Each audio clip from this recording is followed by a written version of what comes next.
Bonjour à toutes et à tous. Je voudrais commencer en vous remerciant de cette invitation qui m'honore. Je suis très content d'être ici aujourd'hui. Je voudrais remercier en particulier les personnes qui ont organisé cette séance. C'est toujours vraiment très difficile de militer, surtout par les temps qui courent. Et donc je voudrais vraiment avoir une pensée pour vous, vous remercier et puis vous encourager à poursuivre.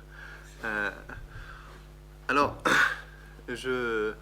j'ai la chance de venir aujourd'hui présenter mon livre qui s'intitule « La bataille de la Sécu » et je vais vous le présenter comme je l'ai pensé, avec les questions souvent naïves que je me suis posées au cours de mes recherches ces dernières années. Alors, le contexte est lequel? Mon contexte, c'est le même que le vôtre, à vrai dire. C'est-à-dire que sur les questions de sécurité sociale, en général, moi je vais m'intéresser spécifiquement à la santé, mais sur les questions de sécurité sociale, le débat public, mais aussi académique, est complètement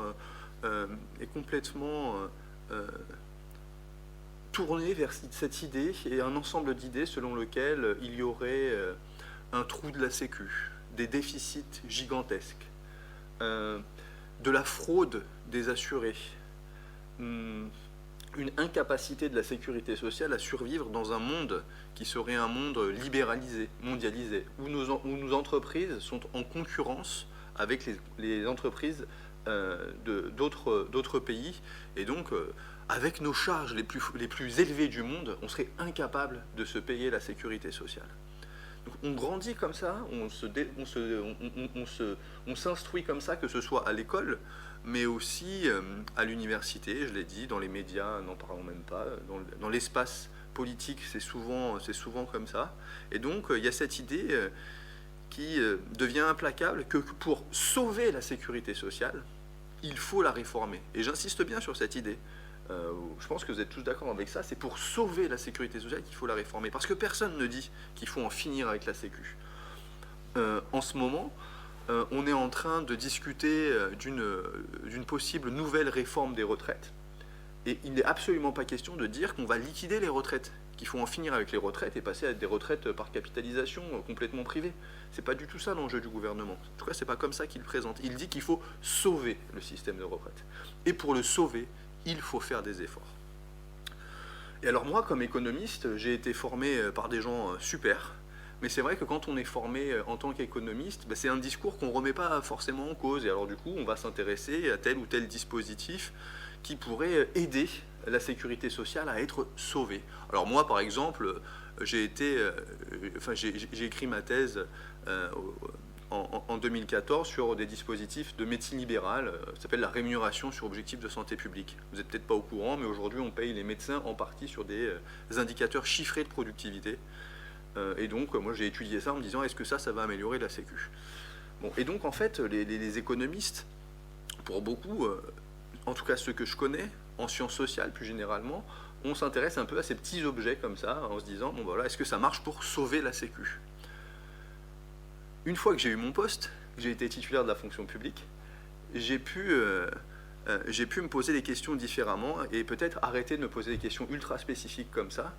Et m'est venue une question très naïve qui est vraiment à l'origine de la recherche du livre. Cette question est laquelle? Bien, la sécurité sociale, donc il y a beaucoup d'institutions qui y participent, mais la date qu'on a tous en tête, la date qu'on a tous en mémoire, c'est 1945. Et on se dit la sécurité sociale, c'est 1945. Alors évidemment, on verra que c'est plus compliqué que ça. Mais si on en reste là, ils ont créé la sécurité sociale en 1945. Mais qu'est-ce que c'est que 1945? 1945, c'est la fin d'une guerre meurtrière, une guerre qui a détruit beaucoup de moyens de production, des routes, des ateliers, des ponts, des infrastructures, beaucoup de destruction.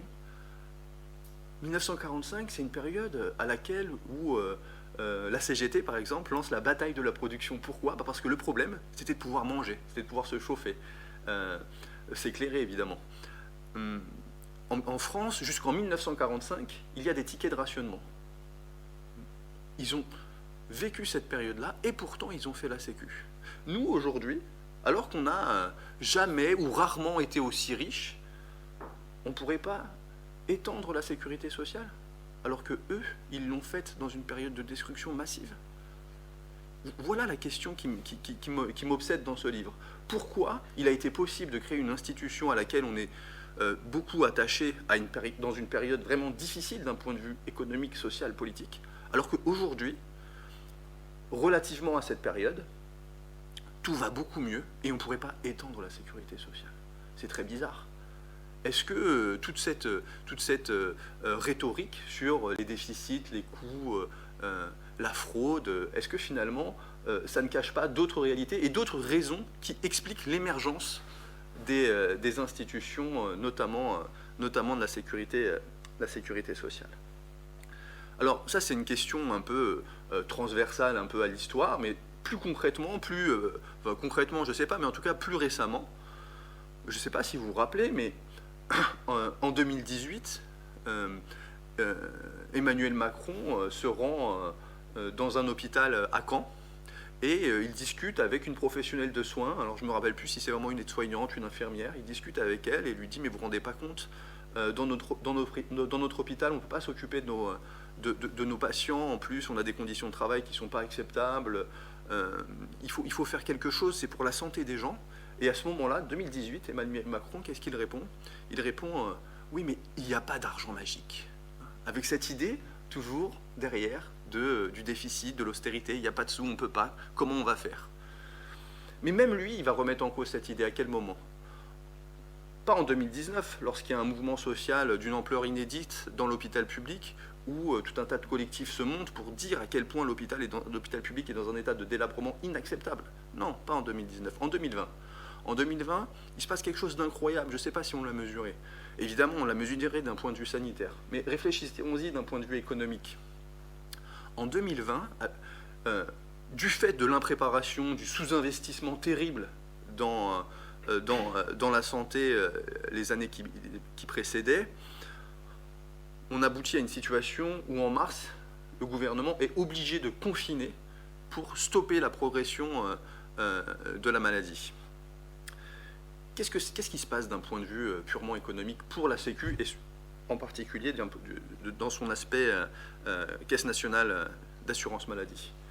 Eh bien, avec le confinement, le gouvernement réduit massivement les ressources de la sécurité sociale, puisque les cotisations ne sont plus prélevées, puisque l'activité économique s'arrête. Donc il y a moins de sous qui rentrent.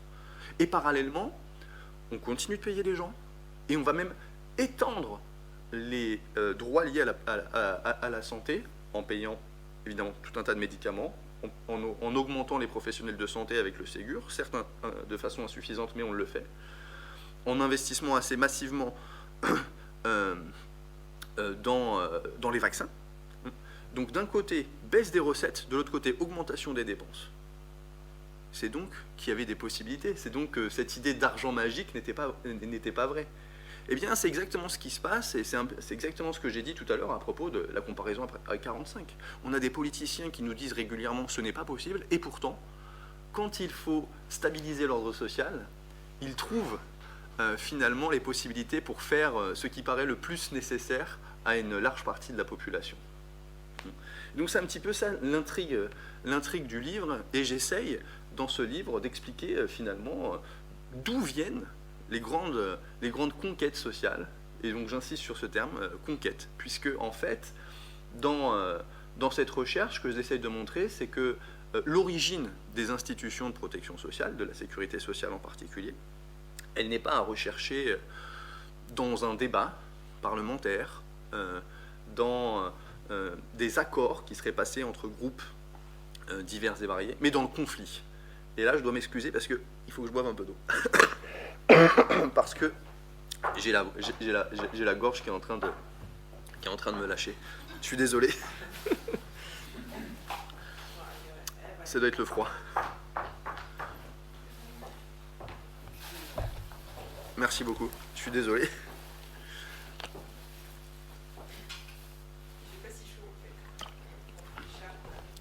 Mais en fait, je suis d'une nature fragile. C'est ce que ma mère m'a toujours dit, elle a raison. Et donc voilà, une des thèses centrales qui est défendue dans le bouquin, c'est que quand on regarde historiquement, les grands moments de création d'institutions de protection sociale, ce n'est pas des moments d'accord qu'on pourrait avoir notamment grâce à un économiste qui pourrait démontrer le bien fondé des institutions de protection sociale. C'est pas du tout comme ça que ça se passe. En 1945, il n'y a pas des économistes, des chercheurs qui arrivent et qui disent « Ah oui, on a fait un rapport, on a fait une évaluation, et on peut vous dire que ça marche, alors faites-le ». C'est pas comme ça que ça se passe. Ça se passe par le conflit. Deux grands types de conflits scandent la création des institutions de sécurité sociale. Le conflit social, bien entendu, où les classes populaires qui s'auto-organisent vont contester la façon de gouverner, bien sûr, du capital, mais aussi de l'État. Conflit social, mais aussi conflit militaire. Et en fait, on se rend compte, historiquement, que les grandes lois d'assurance sociale, elles viennent aussi après certains types de conflits militaires. Alors évidemment, tout ça, je vais essayer d'expliquer, mais peut-être dire en quoi ça peut nous inviter à réfléchir pour aujourd'hui. En fait, aujourd'hui, globalement, quand on s'intéresse un peu à la question, on sait que l'industrie pharmaceutique, ça coûte très cher pour les services rendus. On sait que les complémentaires santé, ça marche moins bien que la Sécu. On le sait. On sait très bien que l'hôpital public, malgré de nombreux défauts, c'est une façon de produire des soins de santé qui est plus pertinente que les cliniques privées à but lucratif. Notamment parce que l'hôpital public réduit les inégalités. Il ne trie pas les patients, l'hôpital public. Tout ça, on le sait. Mais c'est pas parce qu'on le sait qu'on change la politique. Et alors, comment on change la politique publique? Eh bien, probablement beaucoup plus par le conflit que par la discussion argumentée. Ça ne veut pas dire qu'il n'y a pas de discussion. Moi, je suis universitaire, donc évidemment, j'invite à la discussion et aux recherches académiques. Mais c'est un petit peu ça l'enjeu. Alors maintenant, je vais essayer de le démontrer en vous racontant un peu ce qu'il y a dans le bouquin. Le bouquin commence à la Révolution française. Alors pourquoi commencer si tôt? Alors évidemment, ceux qui ne sont pas férus d'histoire, vous inquiétez pas, ça va un peu vite et c'est pas le centre de l'ouvrage. Mais en tout cas, c'est important de commencer à la Révolution française parce que les institutions qui se chargent des soins de santé vont changer à ce moment-là.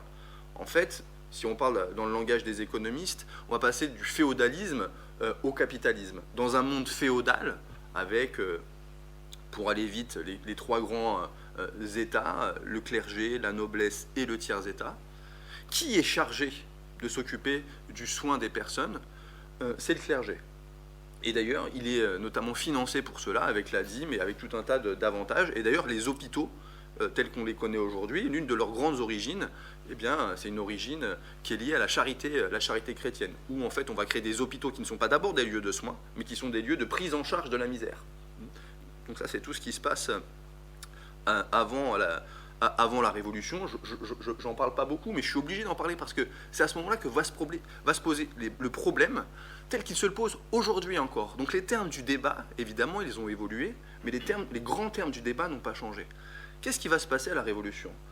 L'un des grands perdants, si ce n'est le grand perdant de la Révolution, c'est pas du tout la noblesse. Alors évidemment, c'est le roi qui perd sa tête, bien sûr, mais c'est pas la noblesse comme on peut le penser souvent. Le grand perdant de la Révolution, c'est d'abord le clergé. C'est le clergé parce qu'il perd ses biens qui sont vendus, c'est la vente des biens nationaux pour financer la guerre notamment, mais il perd aussi ses moyens, ses rentrées d'argent via l'impôt qui s'appelait la dîme.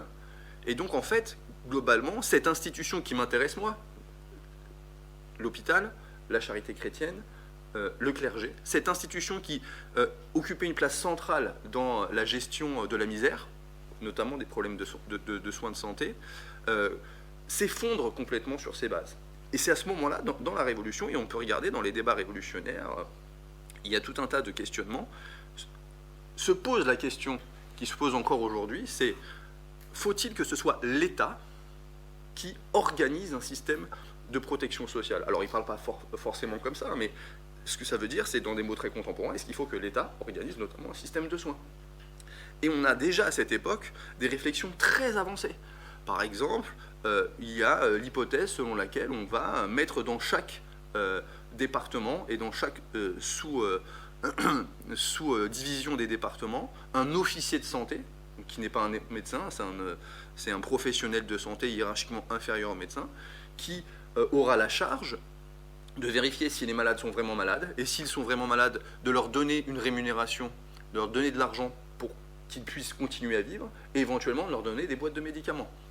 Donc on a des choses qui sont déjà très en avance, et qui se posent de la même façon qu'aujourd'hui. Et de la même façon qu'aujourd'hui, il y a des gens qui défendent, face à l'intervention de l'État, cette idée que non, si vous faites intervenir l'État, et si vous créez un droit à la santé, si vous créez un droit à des prestations sociales, alors les gens vont en abuser.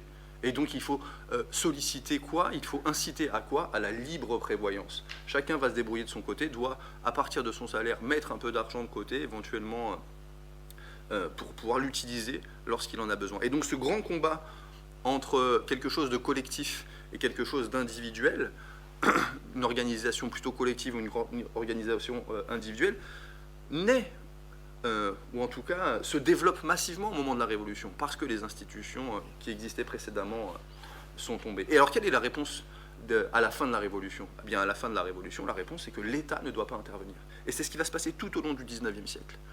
Les personnes qui sont à la tête de l'État, ou en tout cas qui y restent le plus longuement, elles s'opposent à une organisation obligatoire et publique d'un système de protection sociale en général, protection santé en particulier. Et c'est même pire que ça.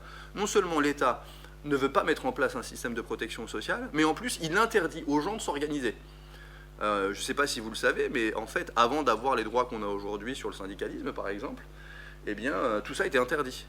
Les décrets d'Allard, les lois Le Chapelier, interdisent aux gens de s'organiser, parce que s'organiser, c'est s'organiser contre quoi? Contre les oppresseurs, évidemment les oppresseurs capitalistes dans l'atelier, mais aussi l'État qui, pendant la Révolution, celui qui, au sortir de la Révolution, cherche justement à ce que les gens se calment et acceptent le nouvel ordre. Et donc, on en arrive à une des premières formes de protection sociale dont je parle assez longuement dans le bouquin, c'est les sociétés de secours de mutuelle, qu'on appelle aujourd'hui la mutuelle. Entre un État qui ne veut pas mettre en place des institutions pour protéger la santé des gens et des entreprises capitalistes, le capital, qui refusent également d'améliorer les conditions de travail ou d'organiser des systèmes de sang, eh bien les travailleurs urbains et ruraux, ils ne se résignent pas. Qu'est-ce qu'ils font? Ils vont créer par l'auto-organisation de nouvelles organisations qui vont permettre de s'entraider. Ça va être les sociétés de secours mutuels. Malgré les interdits, parce que ces choses-là sont encore interdites, parfois tolérées, et ils le font alors qu'ils sont réprimés pour cela. Et il y a plein de mutualistes qui vont être réprimés, envoyés en prison, etc., parce qu'ils se sont organisés dans des mutualités. Alors, la mutualité qui naît au sortir de la Révolution, c'est vraiment cette idée d'auto-organisation face à des pouvoirs institués, que sont des pouvoirs, des modes de domination que sont l'État et le capital. Et donc c'est par l'auto-organisation qu'on a inventé ces institutions pour prendre soin. Alors ça veut dire quoi concrètement à l'époque? C'est pas pour payer le médecin, hein, parce que de toute façon le médecin ça coûte très cher, et c'est difficile de soigner encore à cette époque. Essentiellement, au début de leur fonctionnement, les mutuelles elles servent à se cotiser pour ce qu'on appelle aujourd'hui l'indemnité journalière, c'est-à-dire un salaire continué quand on est malade. Parce que le premier problème qu'on a à cette époque, c'est que si on est malade, on n'est pas payé. On n'est pas payé, on ne mange pas. Donc les indemnités journalières, mais aussi le fait de payer des frais d'obsèques à des cotisants camarades qui sont tombés, que ce soit au travail ou ailleurs. Donc c'est des premières formes de sociabilité qui vont se développer tout au long du XIXe siècle, pris en étau entre ces deux forces. Alors ça va être la première réaction de l'État, c'est de réprimer. Mais plus tard dans le siècle, il va se passer ce qui s'est passé avec la sécurité sociale, et c'est pour ça que je passe un peu de temps là-dessus, c'est que les forces, la force publique, à l'époque ça sera l'Empire avec Napoléon III, ils vont changer de mode de gestion de la contestation sociale. Plutôt que d'interdire, ils vont essayer de se réapproprier les institutions subversives qui sont nées des classes populaires. Et alors, comment ils le font? Ils le font notamment avec un décret qui est assez connu sur ces questions-là, qui est un décret qui paraît en 1852, qui vise à se a divisé le camp social en deux branches, en créant des mutuelles autorisées, hein, et des mutuelles approuvées. Je ne rentre pas dans les détails, mais qu'est-ce que ça veut dire? L'idée, c'est de dire que les mutuelles qui sont approuvées, elles sont approuvées par le pouvoir politique, et les militants qui cotisent dans ces mutuelles acceptent un contrôle politique fort en échange d'avantages économiques, alors que dans les mutuelles autorisées, comme leur nom l'indique, ils n'acceptent pas d'avoir une tutelle politique. L'auto-organisation reste la règle, par contre, ils n'ont absolument aucun avantage. Et donc c'est à partir de ce moment-là que va se séparer le mouvement ouvrier entre un mouvement plutôt radical, qui va se radicaliser plus encore après la Commune de Paris, et un mouvement qui va devenir de plus en plus réformiste, réformateur, on peut l'appeler comme on veut, sans avoir de préjugés positifs ou négatifs dessus, qui va être dans le monde des mutuelles approuvées, où on va dire que globalement, l'enjeu de la lutte, ça va être de réparer les dégâts du capitalisme. Et ce qui va se passer, c'est que effectivement, au début, il va y avoir beaucoup de mutuelles approuvées, mais aussi beaucoup de mutuelles autorisées. C'est-à-dire que les gens vont rester, les ouvriers vont rester très hostiles aux tentatives de réappropriation par l'État. Et ce n'est qu'après la Commune de Paris, où finalement le mouvement social va se scinder définitivement entre un mouvement syndicaliste et un mouvement mutualiste. Et ce qui est important dans cette histoire, c'est cette idée de réappropriation de l'État des outils subversifs des classes populaires. Parce que c'est ce qui va se passer en 1945. Donc là, je saute un peu certaines étapes. Mais qu'est-ce qui se passe en 1945? C'est la renaissance d'une institution auto-organisée entre le capital et l'État, le régime général de sécurité sociale. Alors, habituellement, on attribue à la date de 1945 l'idée de la création de la sécurité sociale. Sauf qu'en fait, c'est assez impropre parce qu'on ne comprend pas bien les enjeux en disant la sécurité sociale. La véritable création, c'est le régime général. Pourquoi? Parce que des institutions de sécurité sociale, il y en a beaucoup avant 1945. Je donne quelques exemples. Par exemple, sur la santé et les retraites, il y a des assurances sociales qui sont créées en 1828-1930. Sur la famille, sur les allocations familiales, il y a tout un tas de caisses d'allocations familiales qui existent et qui sont unifiées dans les années 30. Sur les accidents du travail, il y a des lois qui existent depuis 1898. Donc il existe plein de lois d'assurance sociale sur tout un tas de risques. Mais ces lois et ces institutions qui en découlent, elles étaient relativement impopulaires, pour ne pas dire très impopulaires. Par exemple, la CGT refuse de participer aux lois d'assurance sociale sur la santé et les retraites. Pourquoi? Parce que c'est gouverné, c'est dirigé politiquement par des opposants, par des forces de la domination. Les institutions sur les accidents du travail sont gouvernées par les employeurs. Et c'est géré par des assureurs capitalistes. Les lois sur les assurances sociales, c'est gouverné essentiellement par la mutualité.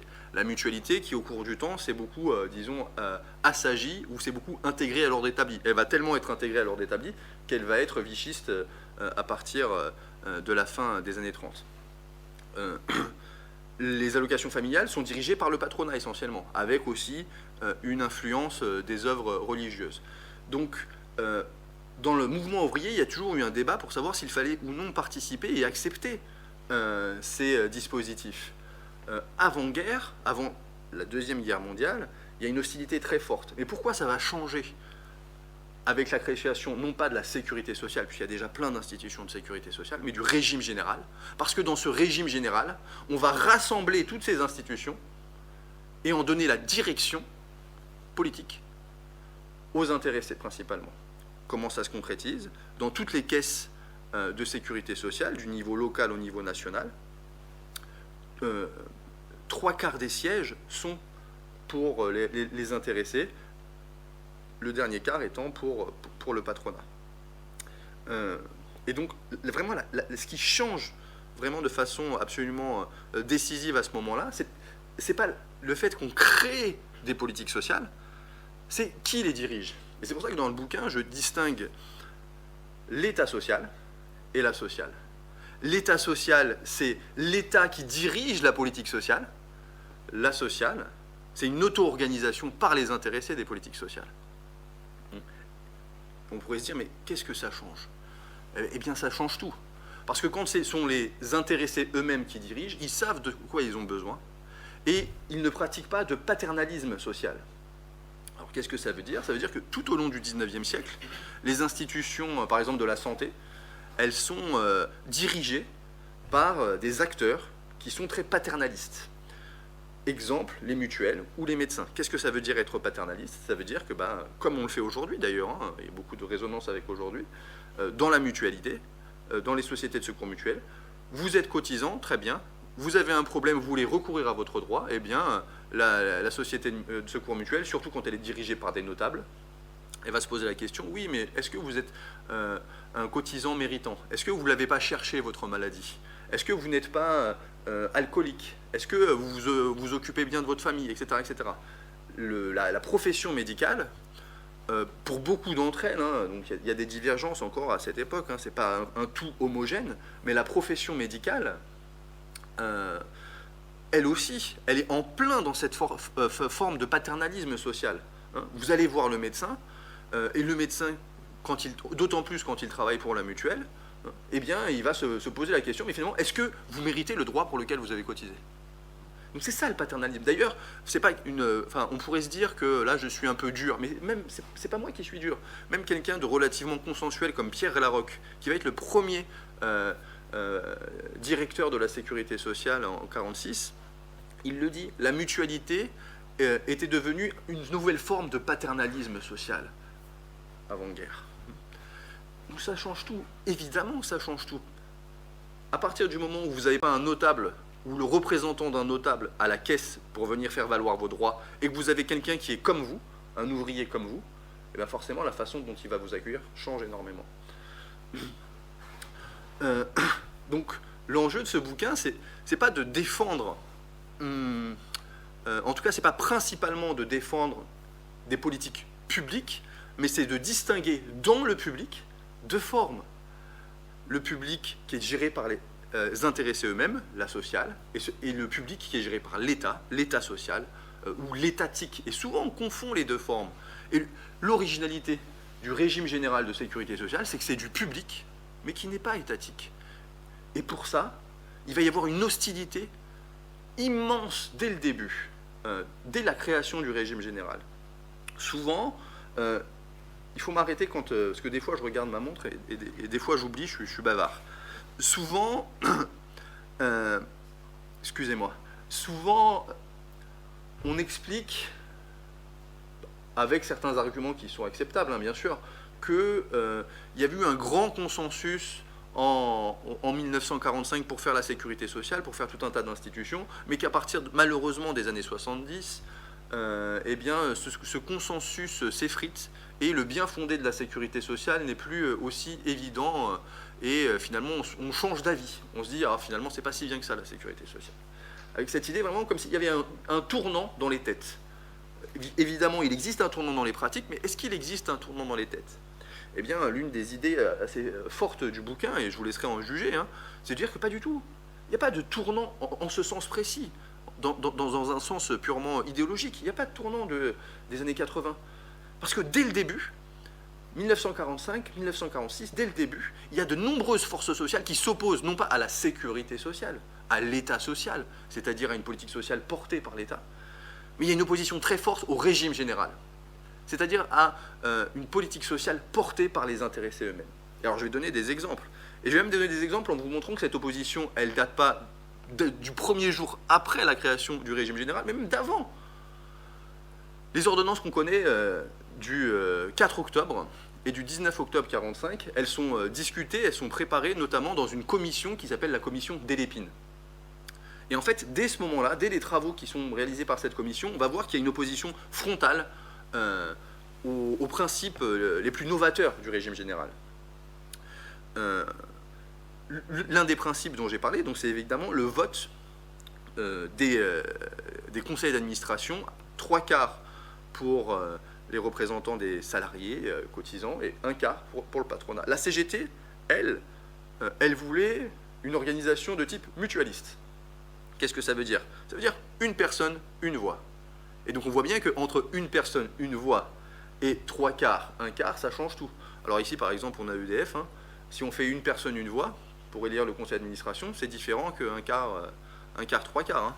Puisqu'évidemment, les rapports de force en termes de nombre, surtout les gens qui aiment la démocratie, c'est pas du tout le même. Hein. Et donc c'est déjà une première défaite. Une première défaite, parce que l'idée c'était d'imposer une personne, une voix. Le patron, il veut participer, très bien, une voix. Mais non, ce sera un quart pour lui, alors qu'il est seul. Sur cette question des élections et, et de l'organisation des conseils d'administration, pour le cas des allocations familiales, il va y avoir une séparation des caisses entre d'un côté les caisses de sécurité sociale, santé, retraite, et de l'autre côté les caisses d'allocation familiale qui vont être séparées dès le début, contre la volonté à la fois de la ROC qui rédige les documents préparatoires, mais aussi de la CGT. Alors pourquoi la CGT, elle veut une seule institution de protection sociale en regroupant tous les risques sociaux? Bien, pour des questions essentiellement de gestion, mais aussi une question politique. Une question de gestion, c'est que forcément, si vous avez tous les risques dans la même caisse, si une année, il y a une caisse qui est un peu moins bien, l'autre compense sans difficulté, et ça ne cause pas un drame. Alors que là, en ce moment, vous voyez bien, une année, on vous dit « Ah oui, vous vous rendez compte, la caisse d'assurance maladie, elle ne va pas bien, mais on ne vous dit pas que l'autre, ça va plutôt pas si mal, etc. etc. » Bon. Donc, volonté d'unité des caisses. Eh bien, les caisses sont séparées. Et non seulement elles sont séparées, mais la mode d'organisation politique dans les caisses est changée. Dans les caisses d'allocation familiale, qui à l'époque représentent la majorité des dépenses de sécurité sociale, les ouvriers vont obtenir uniquement 50% des sièges. Alors évidemment, c'est beaucoup plus qu'avant. Avant, c'était le patronat tout seul. 50% des sièges, 25% pour le patronat et 25% pour des associations familialistes, notamment qui permettent de faire rentrer le clergé ou des choses comme ça. Et donc ça, on est bien avant le 4 octobre. Donc déjà, une nouvelle défaite. Autre défaite, 45.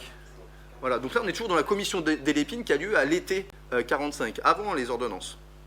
Pour montrer à quel point l'opposition est forte dès le début. Dernier point, c'est le plafond de cotisation.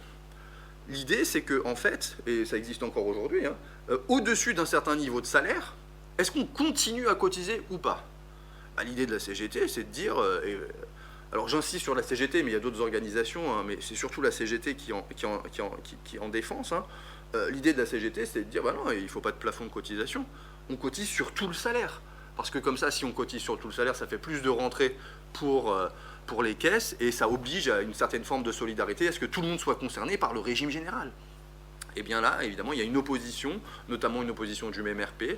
Le MRP, à l'époque, c'est le mouvement politique, le deuxième derrière le PC, et globalement, on appelle ça le centre, mais en fait, c'est la droite. Hein, enfin, je veux dire.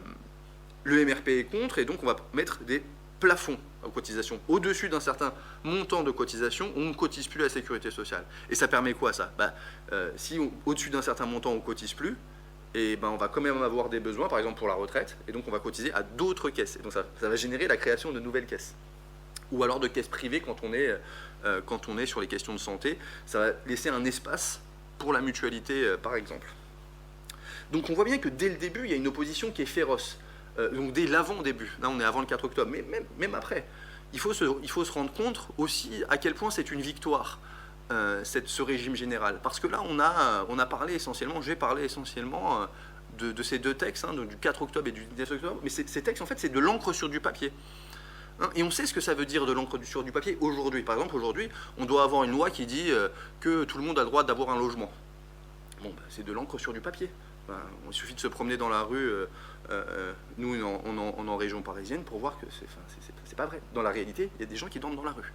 Eh bien, ces ordonnances là, du 4 octobre et du 19 octobre sont de l'encre sur du papier. Pourquoi? Parce qu'une fois que ces ordonnances sont passées, il faut encore créer ces caisses. Et comme ces caisses, elles sont à majorité ouvrière, eh bien, il faut que ce soit eux qui fassent quoi?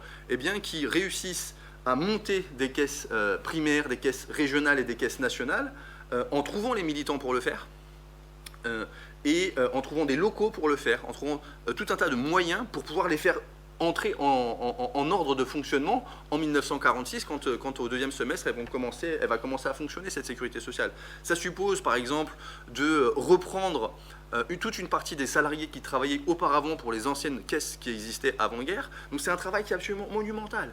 Et pourtant, en quelques mois, la CGT seule, et alors là j'insiste dessus, c'est la CGT seule qui le fait. Pourquoi? Parce que la CFTC à l'époque refuse le principe de la création du régime général. Elle est dans la commission des Lépines, hein, et elle est en désaccord sur tout. Hein. D'ailleurs, elle ne veut pas qu'il y ait des élections, parce que s'il y a des élections, ça signifie qu'elle serait ultra minoritaire. Hein.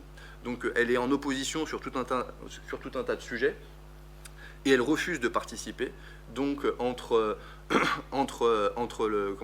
la signature des ordonnances et l'entrée en vigueur des caisses en 1946, c'est la CGT qui fait tout, à tous les niveaux. Alors évidemment, il y a aussi le quart ou les 50% d'autres représentants. Et faire tout, c'est quoi encore? Eh bien, ça va être aussi d'autres choses. Par exemple, le pouvoir qui est donné aux caisses à cette époque-là, c'est le pouvoir d'aller chercher les cotisations.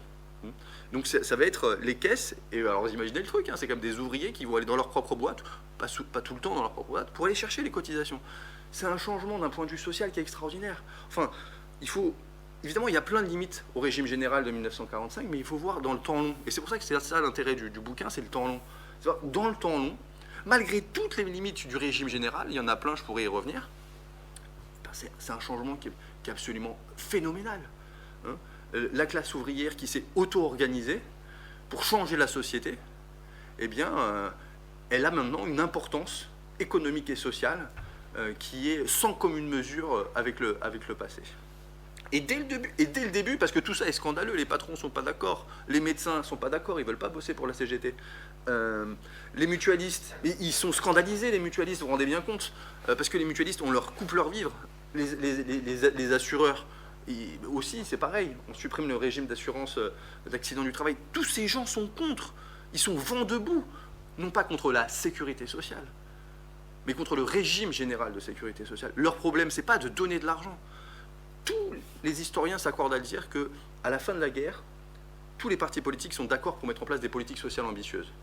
Pour une raison simple, parce qu'il y a la guerre avant, et que sinon ça risque de remettre en cause l'ordre social.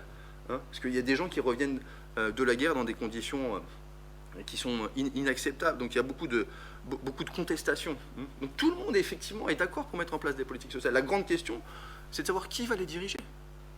Et c'est ça qui change avec le régime général. Et donc, opposition dès le début.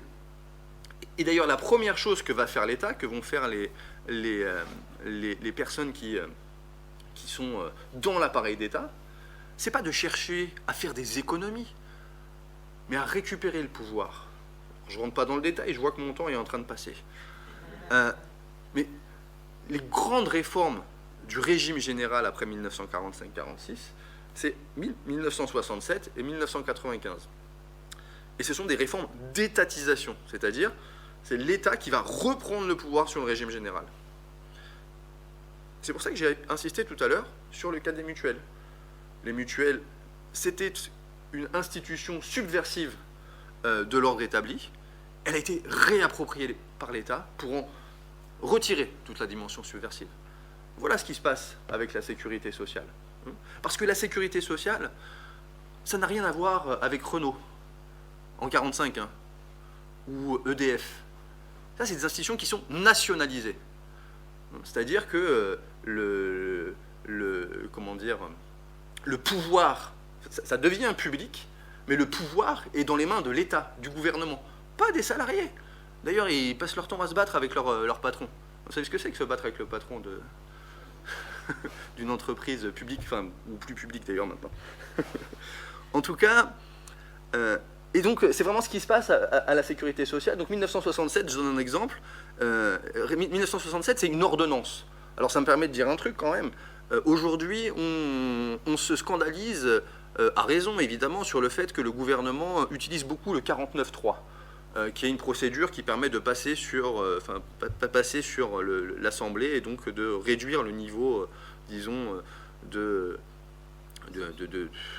démocratie, si on veut dire comme ça, et donc on a l'impression qu'on a un gouvernement autoritaire. Ce qui n'est pas faux. Hein. Par contre, ce qu'il faut avoir en tête, c'est que l'utilisation d'outils juridiques, qui sont des outils qui nie la démocratie. C'est une constante dans l'histoire de la sécurité sociale. C'est une constante. Et donc l'exemple, j'en ai plusieurs, hein, mais je commence. Exemple, les ordonnances de 1967. Une ordonnance, c'est encore au-dessus en termes de déni de démocratie, ou en tout cas de représentativité nationale via l'Assemblée nationale. Avec les ordonnances de 1967, Jeannet, qui est le ministre de l'époque qui s'occupe des questions sociales, et De Gaulle, qui est le président à l'époque, qu'est-ce qu'ils font? Ils font pas d'abord... Ah, désolé, on a une réunion qui commence tout à l'heure.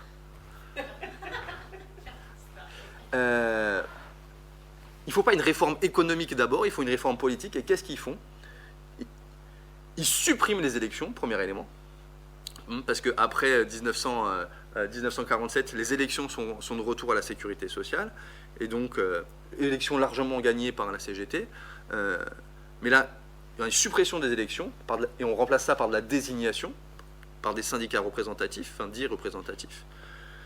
Mais il passe aussi d'une organisation 3/4, 1/4, en termes de représentation dans les conseils d'administration, à 50-50. C'est la naissance de ce qu'on appelle le paritarisme, avec cette idée que le paritarisme, c'est bien, c'est moitié-moitié. Sauf que, évidemment, ça n'a rien à voir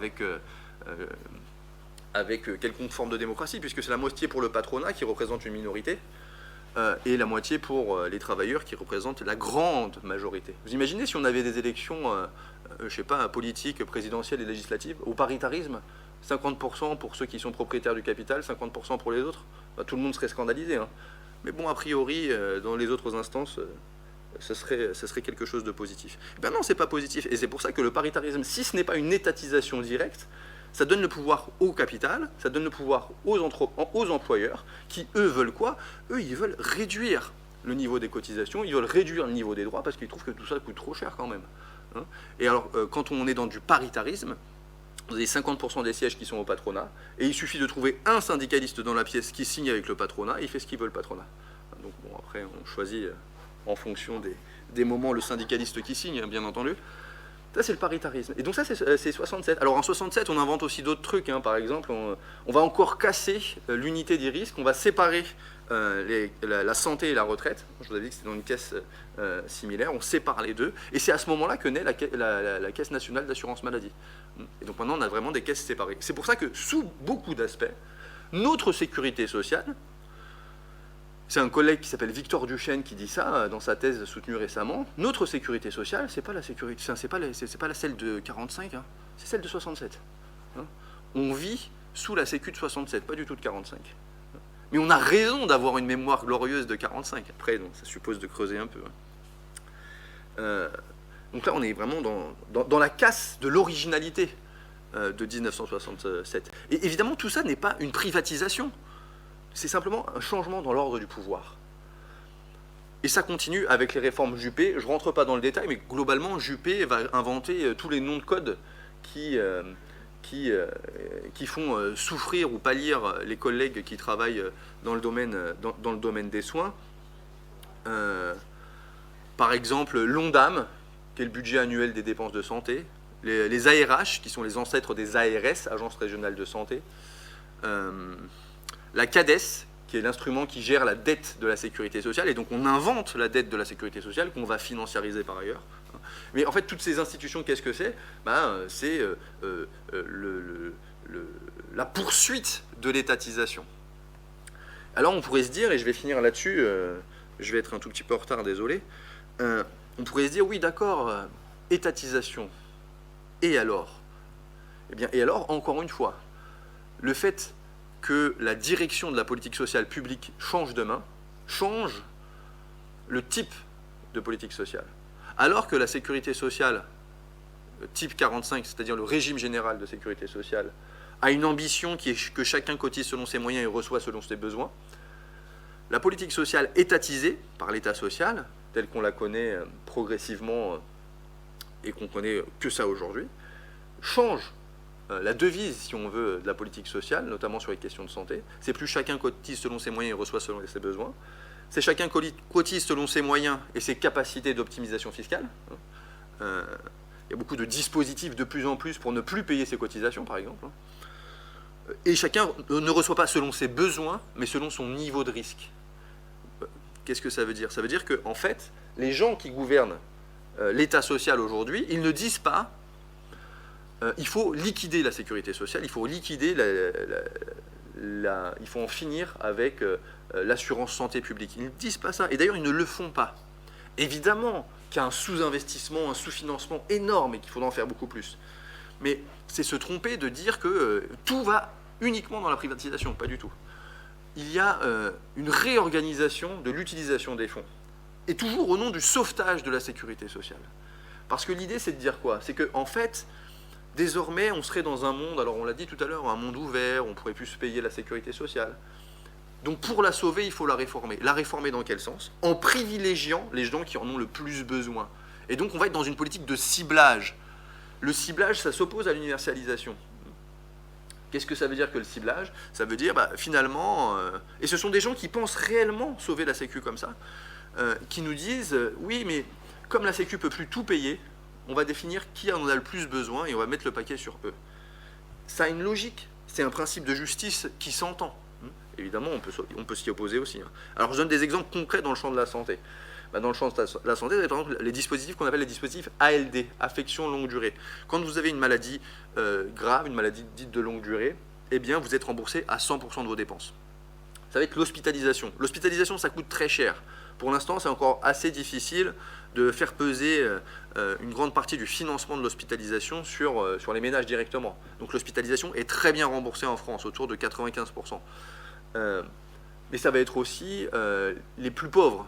On va se dire, oui, mais les plus pauvres, ils n'ont pas les moyens d'avoir une mutuelle, donc on va mettre en place des dispositifs pour les plus pauvres, pour les plus précaires. Ça va être le dispositif CMU, couverture maladie universelle, ensuite couverture maladie complémentaire, et tout un tas d'autres dispositifs qui ont été fondus récemment dans ce qu'on appelle la couverture santé solidaire. Et donc l'idée, c'est de dire, voilà, on ne peut plus payer pour tout le monde, donc on va payer pour ceux qui en ont le plus besoin. Et les autres? Eh bien les autres, on va développer le marché des complémentaires. Et vous allez tous invités à avoir une complémentaire santé. Ceux qui ne peuvent pas se la payer, eh ben, ils vont avoir des incitations, des bonus, des chèques cadeaux pour pouvoir se la payer. Et donc on va avoir aujourd'hui jusqu'à 94% de la population qui a une complémentaire santé. Donc c'est ça la nouvelle organisation. Sauf qu'en fait, si sur le papier on pourrait se dire pourquoi pas, eh bien tout ça ne fonctionne pas. Par exemple, ça ne fonctionne pas pour les personnes qui sont les plus malades en dispositif ALD. Ils sont remboursés à 100%, mais que sur la maladie pour laquelle ils ont l'ALD. Par exemple, si vous êtes diabétique, vous êtes remboursé à 100% pour les soins liés au diabète. Pour le reste, non. Et on se rend compte statistiquement que ce sont ceux qui sont en ALD qui ont les restes à charge les plus importants, c'est-à-dire ce qui reste à payer après la Sécu et après les complémentaires. Pour les plus précaires, il y a les dispositifs que j'ai dit tout à l'heure, donc couverture santé solidaire et autres. En fait, on se rend compte que ce n'est pas une bonne solution parce que c'est un panier percé. Le grand scandale aujourd'hui qu'on a, ce n'est pas un problème de fraude à ces dispositifs, c'est un problème de non-recours. Il y a des millions de gens qui ont droit à ces choses-là, qui ne les utilisent pas. Et donc, ils sont dans une situation où, en fait, ils n'ont pas les dispositifs auxquels ils ont droit, mais comme ils n'ont pas l'argent pour se soigner, eh bien, ils ne se soignent pas. Et donc, on a du non-recours pour raisons financières. Par ailleurs, on développe un système des complémentaires qui ne fonctionne absolument pas, qui coûte extrêmement cher en frais de gestion, beaucoup plus que la Sécu, et qui, en plus, couvre des gens qui sont bien portants, très bien, et couvre des gens qui sont plus malades, moins bien. Pourquoi? Tout simplement parce qu'en fait, qui peut se payer une bonne complémentaire? Tout le monde a une complémentaire, ou presque, mais qui peut se payer une bonne complémentaire bien couvrante? Ceux qui ont les meilleurs salaires, ceux qui ont les meilleurs niveaux de revenus. Or, on sait que statistiquement, ce sont eux qui ont moins besoin de soins de santé, parce que plus on vient d'un milieu social privilégié, plus on a des revenus élevés, moins on est malade. Et pourtant, on a les meilleurs complémentaires. Et ceux, au contraire, qui viennent de milieux plus précaires, qui ont moins de salaire, eh bien, ils ont des complémentaires de moins bonne qualité et ne peuvent pas accéder aux soins. Donc en fait, c'est complètement irrationnel, même d'un point de vue économique, social évidemment, mais d'un point de vue économique, parce que des bien portants ont des complémentaires très chers qu'ils n'utilisent pas, et les malades ont des petites complémentaires qui sont pas du tout couvrantes.